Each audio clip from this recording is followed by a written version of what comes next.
Hey everyone. So my name is Ravikant, like Dinesh introduced. I'll be talking about Project Bicep today.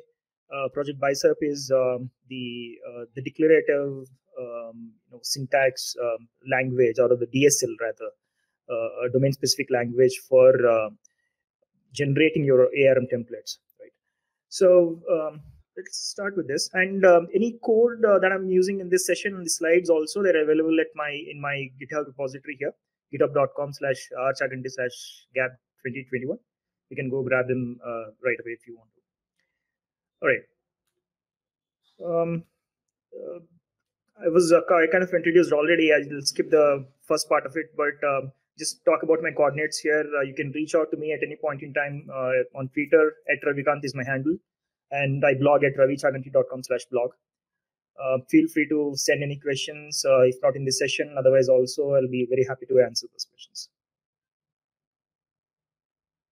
So before we start with what is Bicep and how do you use it, let's try to understand why Bicep was in first place, why it started, right? So if you have worked on the Azure Resource Management templates, and if you're already comfortable with the JSON data representation, when you started with ARM templates, you must have been very comfortable, right? Because it's the same JSON representation that you have within ARM templates also, and it feels pretty natural as you start writing a template. But as you start building these complex solutions, that you want to deploy or provision on Azure, that includes multiple services, let's say a Kubernetes cluster, or that multi-tier web application kind of a thing that you want to deploy with a lot of, let's say, different types of virtual networks, and a lot of different infrastructure as virtual machines and so on, service virtual machines and so on. Right? As the complexity of the overall deployment increases, the JSON documents or the ARM templates tend to become very verbose, right?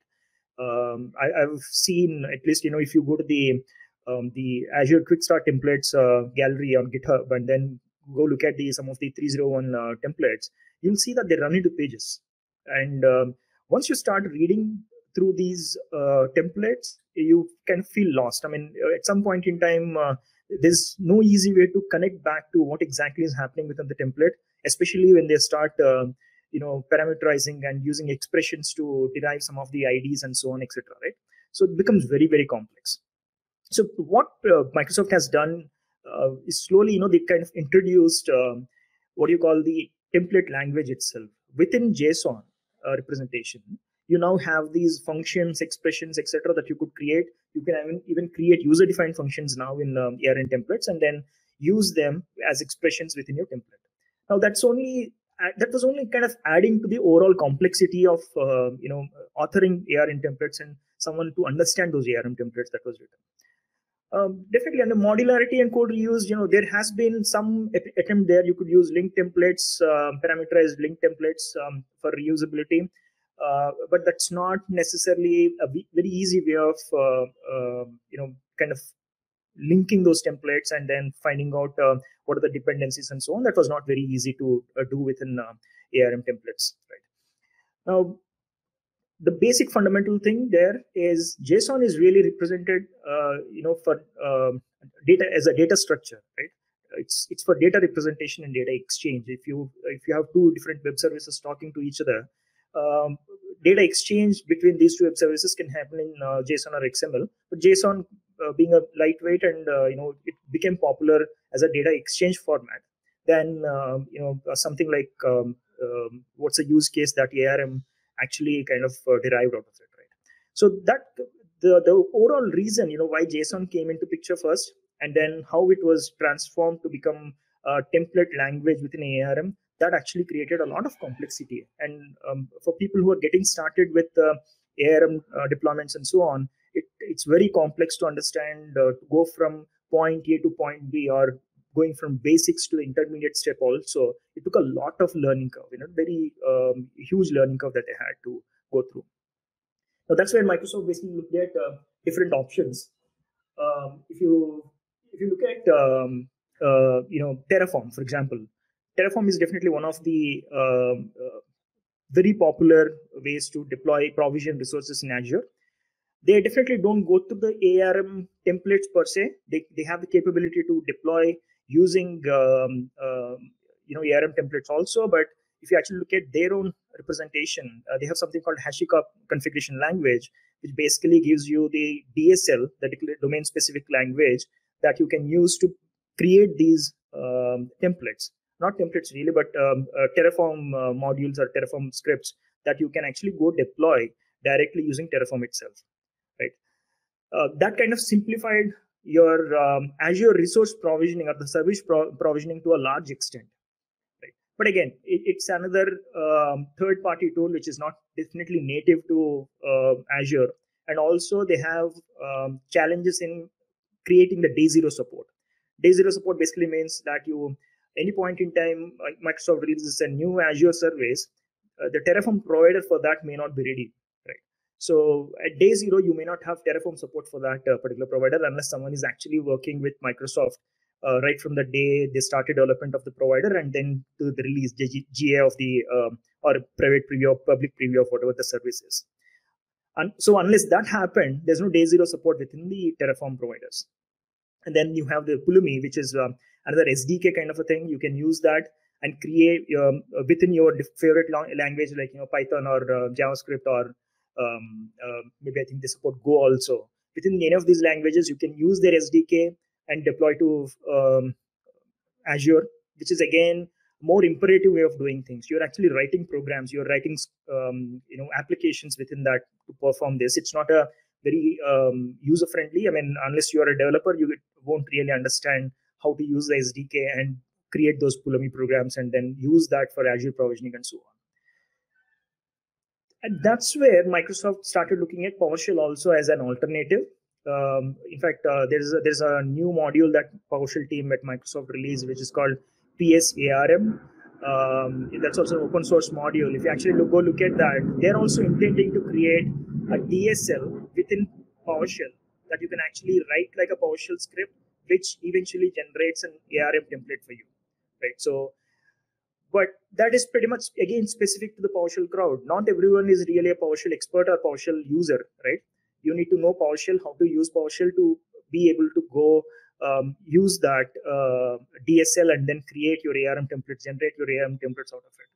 So one of the reasons, why Bicep came into picture was also that they wanted to make sure it is easy to understand. It is very easy to begin with, even if you're a very beginner user kind of a person with respect to Azure services and Azure provisioning services in Azure, etc. You should be very comfortable to get started with it. You don't have to really understand the existing programming language constructs or something. There is a pretty very small subset of things that you can do within Bicep. Bicep itself is a programming language, but it's not a general purpose programming language. So there won't be too many features within that. What is needed for ARM template generation, that will be there.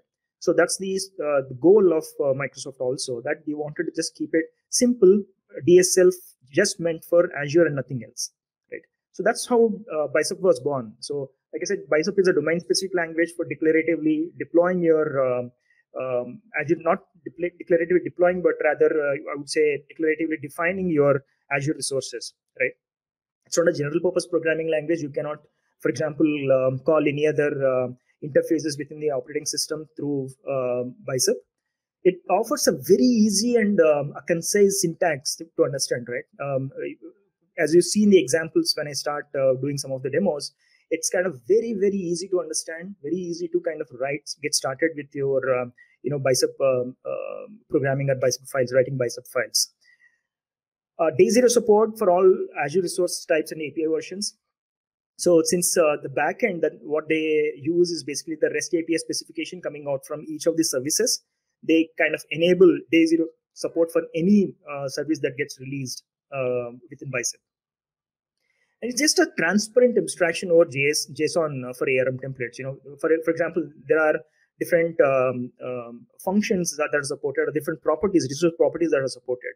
So since this is a very transparent abstraction over ARM templates, whatever is applicable within ARM templates is available within Bicep also. Right? We will see how that is made possible when we start looking into some demos, etc. And each bicep file basically transpiles into ARM template. If you have heard about TypeScript, right, or worked on TypeScript basically compiles or transpiles to a JavaScript at a later point in time. So TypeScript itself does not do anything. When it gets compiled into JavaScript, that's where the magic happens, really, right? It's the magic that basically converting this, the easier to understand, or the declarative definition of your infrastructure into something that ARM, Azure Resource Manager, basically understands into an ARM template. That's the magic that Bicep does for us, while making it very easy for us to go write these ARM templates. So this is how it really works, right? You have Bicep language that you basically start with, and then there's a command line utility called Bicep. So you use that command line utility, build a template, and then use the your favorite tooling like AZCLI, or maybe it could be Azure PowerShell or something else which is capable of deploying these templates, and just use that to deploy the template that is generated using Bicep build, right? That's all there is in the workflow here, right? And it's also open source. You can actually go look at the code. You can, if you are comfortable writing C++, I think it is written in, you can go write, you can go contribute to that. You can have, issues reported directly and see the progress that Microsoft is making. And you can also see what features coming up in the future as a part of their project roadmap and so on. Right now it is in version 3. There is a subversion, I think 3.255 or something. The good part is up till 0.2 release, there was no production support. With 0.3 release, Microsoft is actually fully supporting this in the production. So if you are already using ARM templates and you're authoring the ARM templates, you can start with Bicep language, convert some of those templates into Bicep files, and start using them in production. Microsoft fully supports this whole feature set today at this point in time, right? In fact, you can actually decompile an ARM template, and Bicep does a best effort basis, basically convert that ARM template, the existing JSON template, into a Bicep file also. That is also possible. That's called decompiling a ARM JSON file into Bicep for further authoring or further modifications, etc. It's integrated with Azure CLI and PowerShell. I'll show you an Azure CLI example where I can actually go deploy a Bicep file directly, right? I can just specify a template file. When I go to this AZ template group create, I can specify a template file as .bicep file, and the Azure CLI internally converts that into a JSON and then starts deploying it. So you don't have to necessarily do this build step also. You can directly take a Bicep file and start deploying it also. These are the different features that you expect in any programming language, right? Or rather, something for that's meant for building ARM templates. There is reusability built into Bicep language with help of parameters, with the help of variables, expressions, and built-in functions, like what you have seen within ARM templates, etc. We have those artifacts also, those constructs also in Bicep language to reduce the complexity of your Bicep files. You can do iterative deployments. For example, if you want to deploy the same storage account resource or a virtual network resource with the same similar properties, let's say n number of instances of that storage account, you can actually use iterative deployments, the for loop, etc. You can use and deploy these resources within a Bicep file. There are conditional deployments. You can use if conditions to basically go check if that based on a parameter value or based on a variable value or based on the state of another resource, do you want to really deploy this or not, etc. Those conditional deployments can be done. There are also scope deployments. You might be aware that we are not anymore limited to resource group based deployments only. We can do subscription based deployments, tenant based deployments, management group based deployments, etc. A scope deployments basically is meant for that. You can actually mix these scopes also within a single Bicep file, which generates ARM template automatically for you with all those mixed scopes, etc. And of course, the final one, which is a very useful feature, modules, right? Like we had in ARM template language or ARM templates, we have these linked templates, concept of linked templates. You can have a reusable template kept as a separate JSON and reference that template in a main JSON template file and give the parameters there so that you can actually use that multiple times in multiple different ways, etc. So those are the artifacts that are implemented as modules within Bicep. Once you understand how to use parameters and how to use outputs, etc., I think using modules is just understanding how to use that module keyword and nothing more than that, right? As we go through some of these examples, you will definitely see how easy it is and how easy Microsoft made it, especially when it comes to the authoring part of it with the help of Visual Studio Code extension, etc. It's going to be a very easy thing for even the beginner to go start write Bicep language and convert Bicep language file and then convert it to IARM template very easily, right? So let's see what we have next. That's all the slides that I have. I'm going to walk through a bunch of demos now of all the from getting started to a lot of language features, etc. Any point in time, if you have any questions, please feel free to shoot it. I'll start answering right away if that is possible here. All right, let's switch screens.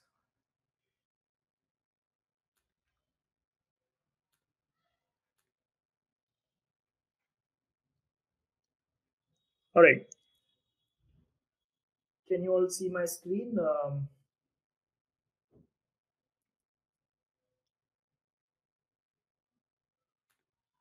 So the first thing that you have to do is basically like install the Bicep CLI itself, right? There are multiple ways to do that. Microsoft offers kind of a setup.exe or MSA package that you can actually download and install Bicep. This is my favorite way of doing this. I have a PowerShell script which basically has this different variables that I have set, and this is where almost every time the latest release is actually stored for my Windows 10 x64 operating system. So this PowerShell script basically downloads that, it installs it, and then it sets the path variable so that I can actually access Bicep from anywhere, right? If you, for example, if I do once I install this, if I do Bicep version,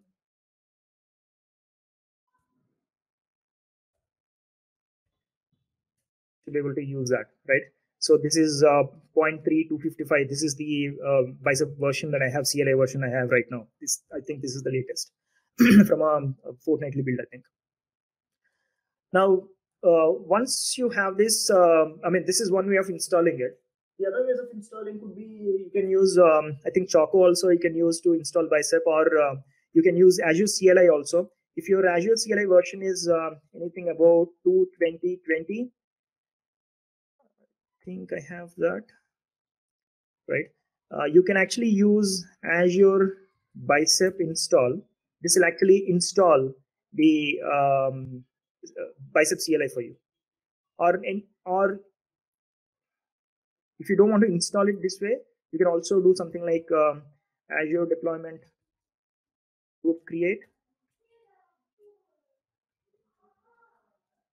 and do a template file and give it a, let's say, something like a C colon scripts or anything like that, right?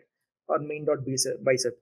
The moment it sees a file, template file with .bicep extension, if Bicep is not found in the path available to Azure CLI, it will actually go download Bicep CLI and then install it. That's another way of getting Azure CLI also. Bicep CLI onto the system. Right. Now, once you have the Azure Bicep CLI installed, another good thing that you have to install for sure if you are actually using VS Code for your authoring purposes is the Bicep extension from Microsoft. Right. This extension actually gives you the language server so that it basically can give you the linting capability. I mean, as you start writing in the editor, it will actually tell you if there is a error in your syntax or something, or any auto completion that has to happen. The extension basically initializes based on what type of a resource you have start configuring, and then gets all the mandatory properties for it, and then gives you the auto completion for any of the property values that are available, etc., and so on.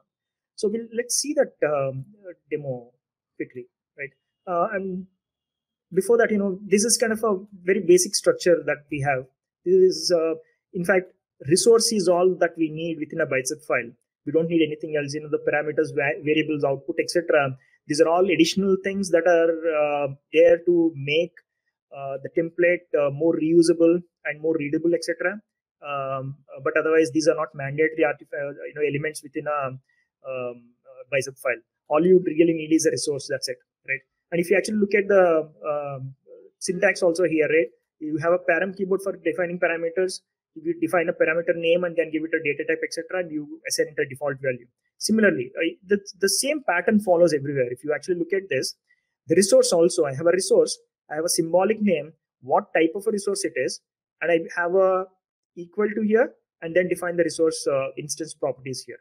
Same thing with output. So there is a pattern in how you actually add any of these things. It's very easy to understand, very easy to implement and write. So, like I said, this is the minimum required. A name and location are needed. Properties also are not needed if there are no mandatory properties for that particular resource that you have to supply as a part of resource deployment. All you need really is the resource keyword, its identifier, and the type, and the name and location for it. And that's all you need to basically compile it into a JSON template and then start using it. Okay.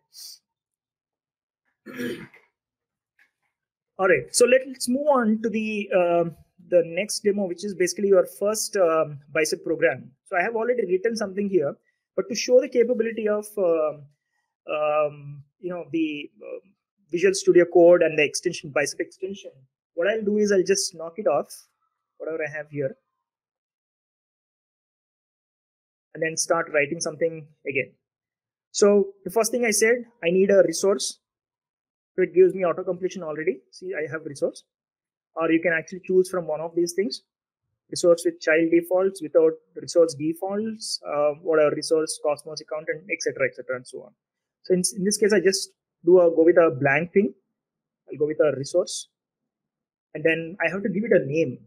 So don't get confused about this identifier that the resource name that you're giving here, or symbolic name, to the resource instance name that you provide in the properties. This name is only used as a part of your template generation. It's not the name of the resource that you're going to assign. For example, I'm going to create a storage account. I'll just name it SA. And as soon as I put that, I get a list of all the available provider types, right? I'm going to, as I type, that gets filtered. You can see that. Storage accounts. I'm going to check this, okay? And like I said, there has to be equal to operator here, and then square flower brackets. You can actually see that here. The moment I put equal sign, it gives me what is possible there after that, right? So this is one. And then I have, if you have, there's a red squiggly here. If you mouse over that, it'll actually tell you that I have a problem here. The specified resource declaration is missing the following required properties. These are the mandatory properties that I need, right? Kind, location, name, and SKU. Let's start with name. Your storage account has to be globally unique. The name has to be globally unique. Let's give something like, maybe I don't think someone would take it, or someone might have executed this. I don't know, but let's verify this, right? You needed to put that in single quotes. And the second one that is needed is location. I'm going to say West US, maybe. Then kind. Kind is basically what type of a storage account this is. I'm going to create a storage v2. See, I'm getting the auto completion for my properties also here, right? And then the SKU. SKU is a different type of parameter. It's an object actually within ARM. So the moment I put this, it gives me an object identifier there. And then within this, what is available, I can do a control space, and it will tell me that name is the required property within SKU. I'll give it name, and it will also give me what are the different types of SKUs that are available. I'll select standard, LRS or something. And that's all I really need to deploy this resource. But there could be additional properties. But there's nothing mandatory here, but I'll just go and put another properties here, any other properties for the resource. Within this, again, if I do a control space, I get the different properties. And let me choose access tier. I'll say there are two possible things here. I think access tier, it's not, should not be a equal sign. It's a cool and hot are the possible values, property values here. Let's select that. That's all you really need here, right? Now I have this main a bicep file creator. What I'll do is I'll do a bicep build, then main.bicep.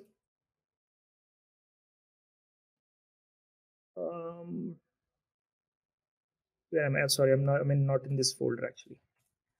It should be 02. Do a build.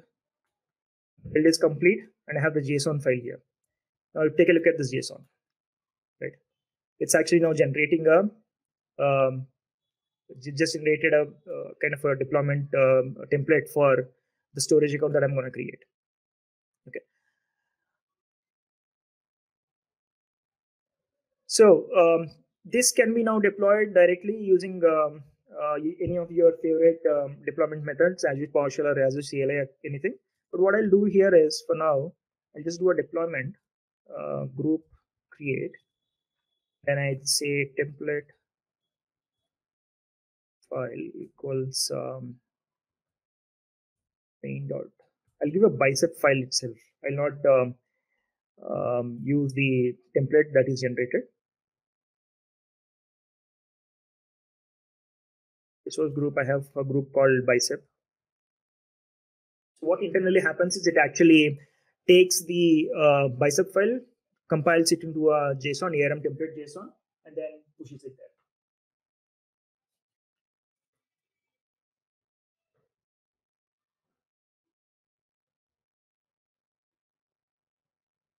There's a question here. Only single quotes or these can be double quotes. I don't think these are double quotes actually. Even the expressions are written in single quotes in bicep. So you can clearly see that it does not support double quotes. Right. So while that's running, let's move on from here. I'll show you once this is deployed completely. You'll get the output like what you see in any general Azure CLI deployment output. You basically see the JSON that basically has the outputs and the other resource properties that are as a part of this whole storage template, storage account deployment. Now we also talked about parameters. Parameters is a way to make your templates reusable, right? Bicep supports that, of course. Yeah, this deployment is complete. You can see I have this output from here. Right, since I have not added any output to my template, I don't have anything received here, but you can actually see the output resources. This is what is created. Right. Now, coming back to the parameter discussion, right? The way I can make my bicep files or ARM templates reusable is by adding parameters, so that the parameters can be used as a sort of the input, argument input parameters basically for a template, and then you can have your end users supply those parameter values and use the same template to deploy multiple times. Someone might want to create a standard LRS with a SKU standard LRS for a storage account. Someone else wants some other, maybe a premium storage account, and so on. Or let's say someone wants to create access tier cool, someone wants access tier hot, or whatever. You can parameterize that. And then, for example, if I have to really add this, let me just add it right here, right away. Access tier, right? Add this param. The way you do it is param keyword is what that is being used here, and then you specify the identifier, the name of the parameter, and then you specify the type of the parameter, which is mandatory, and then you have equal sign, of course. And if you want to give a default value, you can actually give it here. So in this case, access tier has a default value of cool. Otherwise, if I specify hot as a part of my template deployment, that will be taken obviously. Right. Now, the way you use these parameter names is pretty simple, right? You just call the parameter name, like here, you see here SKU name and access tier. I just use it right away.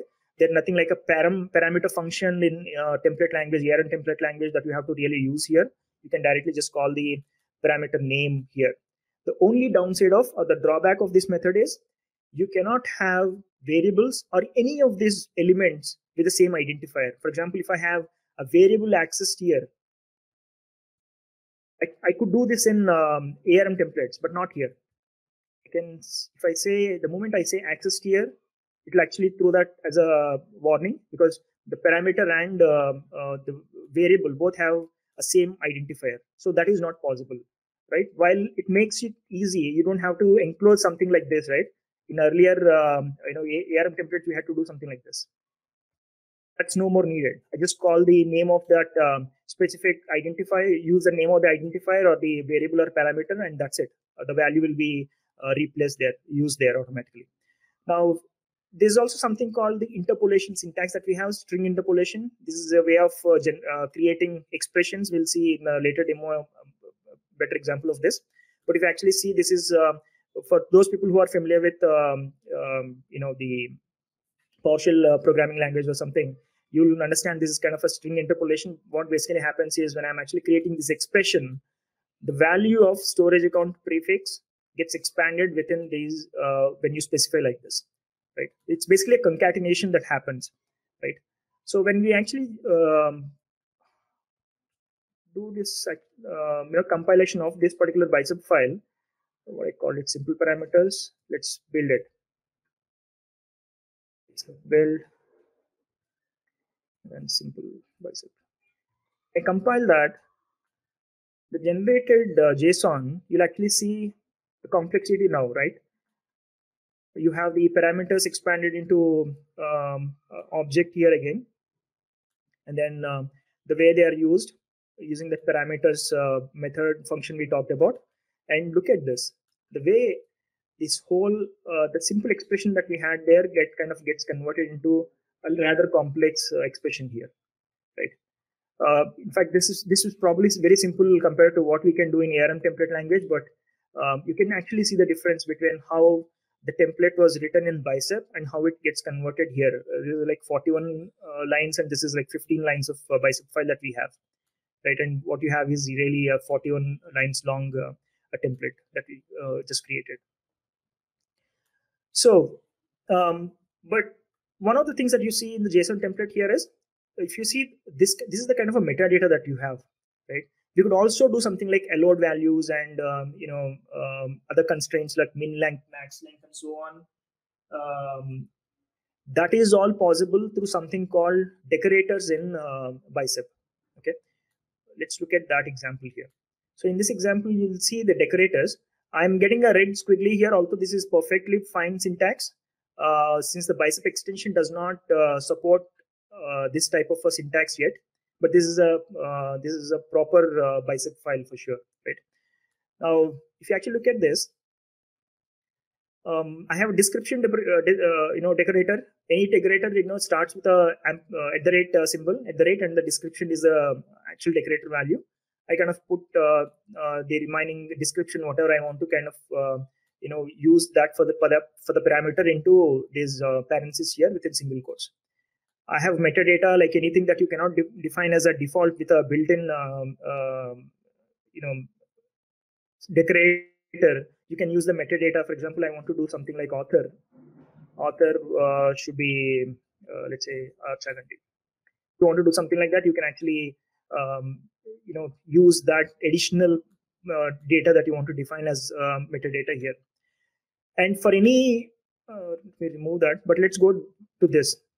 There are other decorators like at min length 3, at max length 24. This is basically defining that any value that is specified as a storage account name should be at least 3 characters in length and 24 characters max length, right? This is the storage account restriction that we have within ARM. And then the allowed values are defined like this. You have a allowed decorator, which is an array here, and then within that I have hot and cool. Common mistake that I did initially was to put a comma here. That is not needed within Bicep. That's not actually supported. You just new line separator is the new line character is the separator here within array elements, etc. So you don't have to put a comma there. Just put a new line. And then I have another allowed here. That's similar to that, min length and max length. You also have min value and max value, which basically defines the range of values for an integer. For example, let's say if I have another parameter like I won't be using it, but let's see if I have num storage account, number of storage accounts I want to create, right? For this, I can, let's say, define it as an integer and add it to, I can say min value and give it, let's say minimum is 2, at max value is maybe 10. Right? So this template then gets restricted to creating maximum 10 storage accounts using some iterative method or whatever it is. Right? Now, when you convert this, rest of the thing hasn't changed really. I've used this in my remaining template as is, right? So if I kind of build this,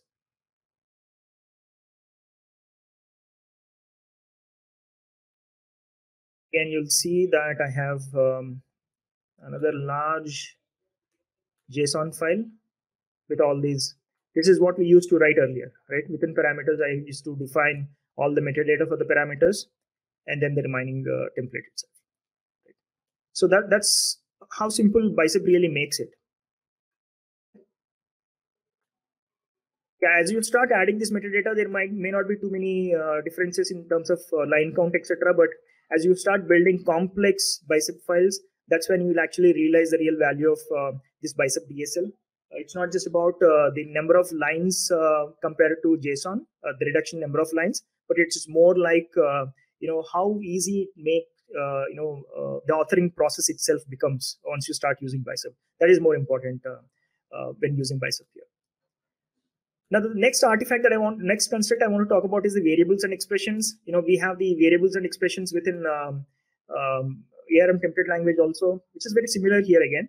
The only, between parameters and variables, the difference is parameters have a type. Variables do not have a type. The type is basically inferred at the time of assignment. And you cannot reassign a variable in Bicep. It has to be declared and assigned at the same time. Right? You cannot really, at a like any other programming language like PowerShell, etc. You cannot have a variable declared first and then later initialized to something else, or assign a different value or reassign a different value. That is not possible in Bicep language.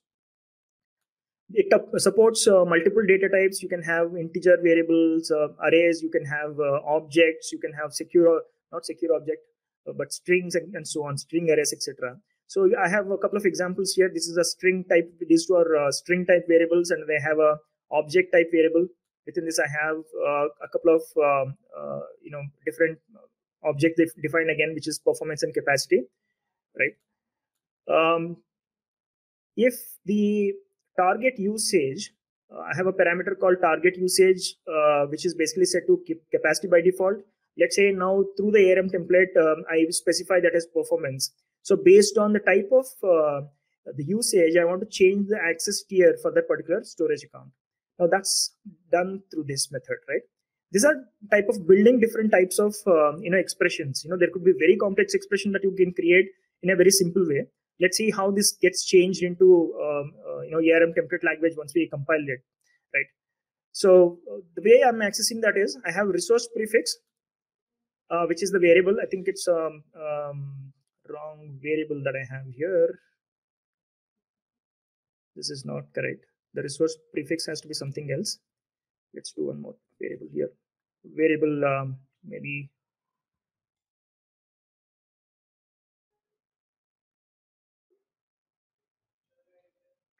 And then I have maybe just create another variable called access tier.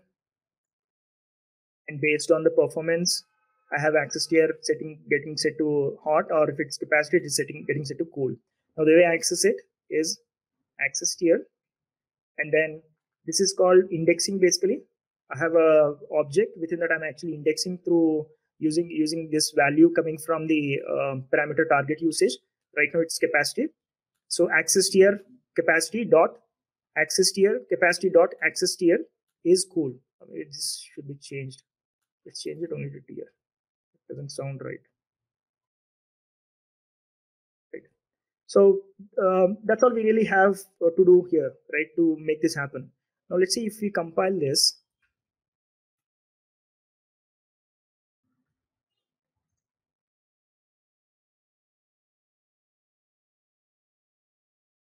main.bicep. I have a JSON created. If you go look at it, my variables. So this is more or less same, right? The way it is represented in the ARM template as well as in the bicep is the same. And now how it gets used. See, I'm calling the variables method, getting the tier object from there, and then using the parameters method or function, and then giving it the target uses parameter name, and then from the resulting object, I'm accessing the access tier, right? To understand for a beginner who's trying to actually read this could be much more complex than just reading this, right? This is basically like tier target usages capacity set to capacity. Yes, I go to capacity dot access tier, I get the value of it. So from an understanding point of view, although the way we write it, the simplification point of view, bicep is much more easier to understand and write. This is just another proof point that we have here. Now, once you start writing your complex templates, reusability is one factor that we talked about already, right? By using parameters and maybe between fixed configuration, kind of a flexible configuration, you use variables instead of a lot of instead of adding a lot of parameters, you can add a bunch of variables with some fixed values for the resource properties, etc. You combine that to create a kind of a dynamic template. Maybe that brings in the reusability factor into your bicep files. Now, if you have a bicep file where you want to create, let's say, 3 storage accounts or 4 storage accounts with the similar properties, with access tier set to hot or whatever, you just want to create 4 of them. So you don't have to necessarily create 4 instances of storage account and then start deploying the template. You can actually iterate the same resource instance for 4 times using a loop construct within bicep, and then have that generate the template for you, or the template is also generated using a copy object if you are aware of ARM templates. And then the copy object is basically used to go deploy this for 4 times, right? Let's look at that. And the iteration can be done at multiple levels within bicep. It can happen at the resource instance itself. For example, if you take a look at this, the syntax more or less stays the same thing, except that I enclose that in a for loop. This is the only additional syntax that I have. The square, starting from the square bracket here to the colon and this square bracket here. If I remove that, the rest of the syntax is same, right? All I have done is I prefix this for syntax here. This is basically looping over an index. So I have a range of values, 0 to SA count. SA count is set to variable value 2, right? That basically means I have 2 elements up to 2, excluding 2, right? So that basically means this loop will iterate for 2 times, 0 and 1. The moment it reaches to 2, it will break off, right? Now I have that.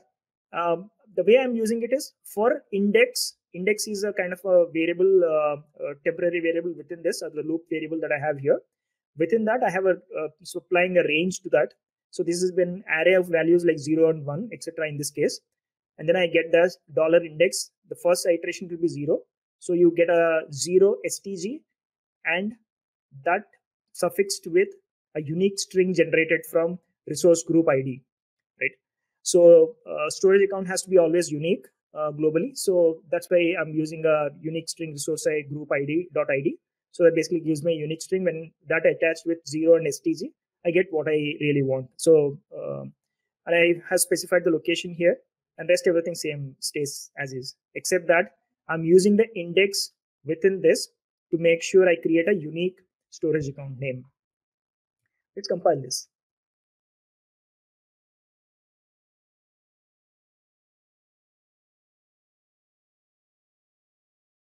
Wrong.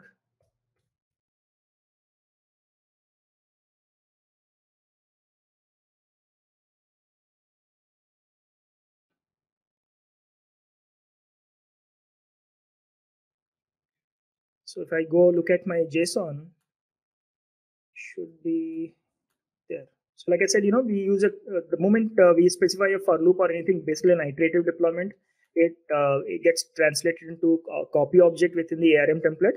A copy object is nothing but a for loop within templates, you can say so, right? And then it has a count. And this is what the expression that we have, range 0 to SCA count, gets translated to, right? The length of that will be 2, basically 0 and 1. So the length of that will be 2. That's what becomes count here, and it will go create 2 storage accounts when you deploy this. Okay. Now you can also iterate at the, like I said, different levels, which is another level could be resource properties. Let's take an example here. In this example, what we are trying to do is we are creating a virtual network, but within the virtual network, I want to create multiple subnets. Instead of just creating one subnet, I want to create multiple subnets. So I have a variable which is basically called subnet prefix. That will be used as a part of creating these multiple subnets. And as I index over this, let's say I have 3 set here, and I have the same range, other loop index being used here. It will go from 0 to 3. That basically means I'll have 3 subnets created, and each of the subnets get this subnet index, the index value used as a kind of a suffix here, so that the name of the subnet is unique within the VNet. And then I have a address prefix getting picked from the subnet prefix array, the variable array. Now, do you see any problem here, right? Probably I cannot see what you're typing or your thoughts here, but let me talk about this. I have the subnets set to 3, but I have specified only 2 subnet prefix here, right? Bicep won't understand that you have done a mistake here. You are iterating for 3 times, but I have supplied only 2 subnet prefixes. For the third iteration, this will return null, or you won't be able to index, because that at that index there's nothing within the subnet prefix array, right? So Bicep won't understand. Bicep will simply compile this. Right? You will have a problem when you have to really deploy this, right? When you deploy this template, ARM will complain about it. Right. So the same thing that gets changed here, and you'll see that in the sub properties of the subnet, I have this expression generated for creating those subnets out there. Right. So you have to be careful in terms of what you specify, because since this is not a parameter, also it's not taken from the user. It's actually within the template itself. It's hard coded to 3, and I have only 2 subnet prefixes, so that template is going to fail at the deployment time. So these are some of the things that you have to take care, and Bicep won't really understand what exactly your intention is when you actually you have written that, right? So it's not gonna complain about that mistake there. It won't even know about it. And the other thing would be within any template development is conditional deployments, right? Conditional deployments is basically, let's say, this example itself that you see in the editor here. You might have seen some of these template deployments. When you actually go there, it will ask you, do you want to create a new resource group? Yes, or existing, or use existing resource group. Or let's say you want to create a new storage account, or use the existing storage account. If you select existing, it will basically prompt you for the storage account name. Even if you select new, it will prompt for the storage account name. But behind the scenes, the logic has to take care of whether to create a storage account or not, right? That's where the conditional deployments come into picture. Now, if your end user selects new storage account, you have to go create a storage account, and if there is another resource instance that depends on this storage account, you will have to take care of that automatically, right? If customer chooses, or the end user chooses existing storage account and gives you a storage account name, you don't have to really go through the flow of creating a storage account itself, right? So that's what is achieved through what we call conditional deployments in Bicep. This existed in ARM templates also, right? We could use the condition element there within the JSON and then specify the condition there as an expression. Here, it becomes much more simpler. Like a programming language, you specify this, right? Rest, all the syntax for the resource instance is absolutely same. There's no change at all there. You have if new or existing, the allowed values for that are new and existing. If the parameter is set to new, I'll go create this. If not, I'll skip this resource creation totally. Let's compile and see how it translates into JSON. This is one way you can actually start, trying to understand some of the ARM template techniques also, right? Since Bicep is kind of a front end now for you to create a specific, structure for your template, and then see how, that same template can be represented in ARM template language. If you really want to understand that connection, Bicep is a great way of, doing that.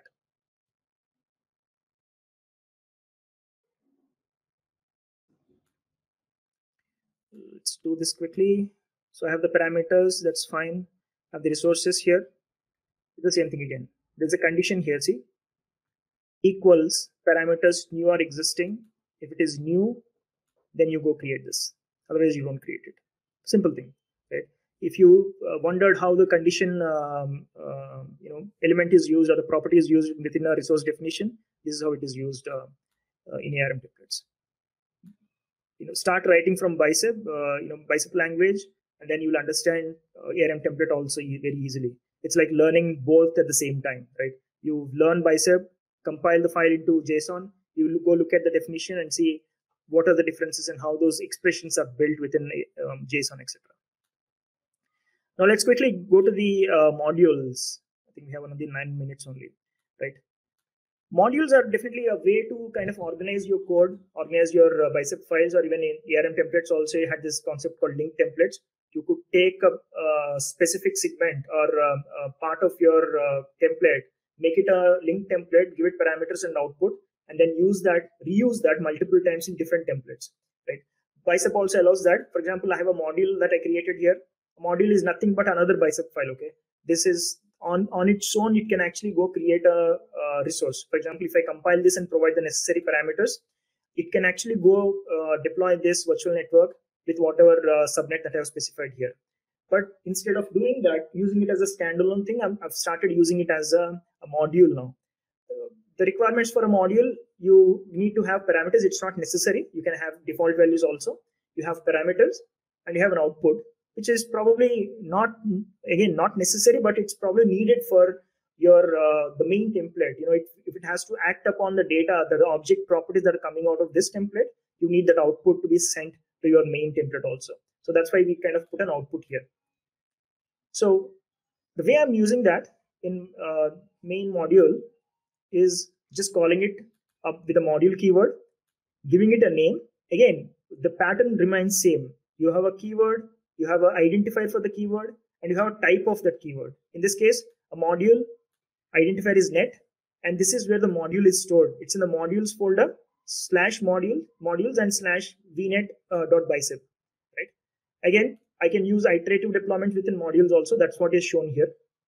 Okay, and you specify what are the different parameters that are needed for the module to go deploy the resource that you need. And I've specified that is a collection of objects here in a variable. I'm iterating over that collection and then picking the values from there and assigning here. So these values are sent to the module directly. And once the template deployment is complete, I get the output through this and I specify the output. Again, like I said, the iterations can be used on outputs also. This is what I'm doing it, right? Again, the same syntax. If you observe everywhere, it's the same absolute syntax that you have anywhere. The same pattern it follows basically. So it becomes very easy once you start writing resource definitions in a specific format. The same can be applied elsewhere also, like outputs, modules, and etc. Okay. When I compile this, you'll see a nested deployment created for you.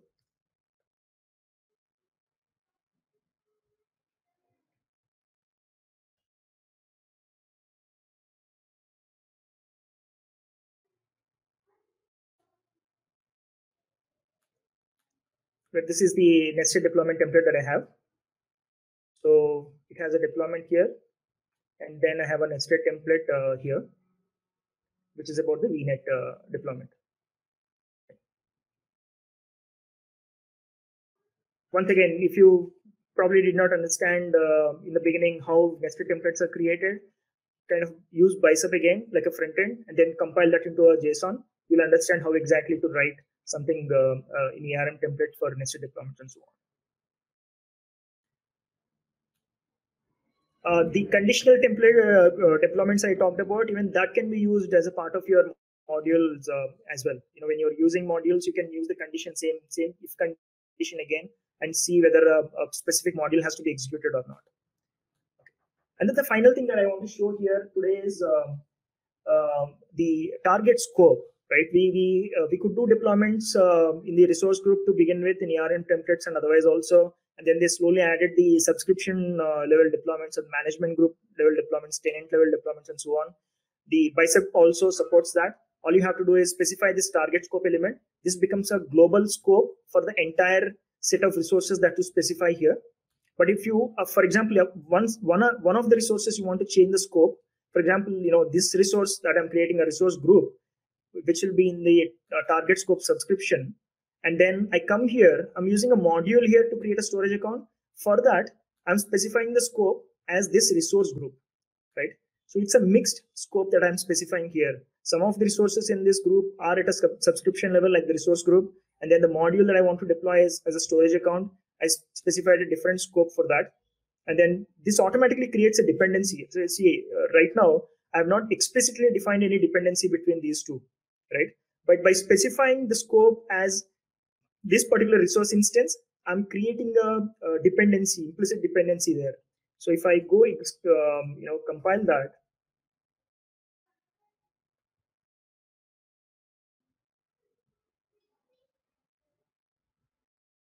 you'll see that the dependencies gets created on the deployment automatically. Since this is a nested deployment again, you'll see within the nested template, you have a dependency created here. See, it has a dependency on the resource group. So the resource group gets deployed first, and then it attends the storage account creation. All right, so that's all I had. I think we have only 4 minutes now. Let's go back to slides and see what I have. Yeah, these are some resources and references. It's a pretty good, repository there out there. The open source Bicep repository. You have a lot of examples talking about the right from beginning Hello World example to some complex examples of nested templates and so on. Go take a look at that. Start reading the code, and you'll understand very easily what's happening within that. And then start using those artifacts within your Bicep files.